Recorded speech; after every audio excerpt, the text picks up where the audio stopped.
أنا جهاد كريم، ودي قناة قضايا جهاد كريم. والنهاردة هحكي لكم عن واحدة من أبشع وأغرب القضايا اللي قلبت السوشيال ميديا وخلت قلوب المصريين تتوجع. اسمعوا للنهاية. في عز الفجر، مستشفى دلجة العام في المنيا استقبلت 4 أطفال حالتهم خطيرة جدا: سخونة مرعبة، صداع يفرطك الدماغ، قيء، تيبس في الرقبة، وحساسية غريبة. الأب قال: أنا سايب 2 كمان في بيت بس حالتهم أخف شوية.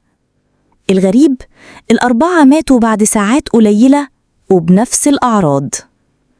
الناس بدأت تتكلم: عدوى، سم، التهاب سحائي. وزارة الصحة نفت كل ده وقالت ما ينفعش أطفال بأعمار مختلفة يموتوا في نفس اللحظة لو الموضوع عدوى.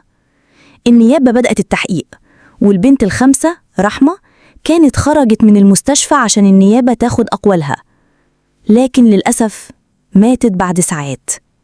بقت الكارثة: 5 أطفال ماتوا وال6 رحمة بين الحياة والموت.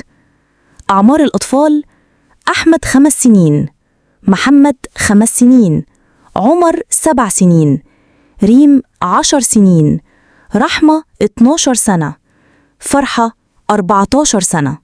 في العناية المركزة. مفيش سبب واضح، لا سم معروف ولا عدوى معروفة ولا حد قادر يفسر. الأب والأم اتمسكوا والتحقيقات شغالة، والشكوك بتزيد إن في جريمة قتل ورا ال6 حالات دي. البلد كلها بتسأل: مين اللي أكل الأطفال دول؟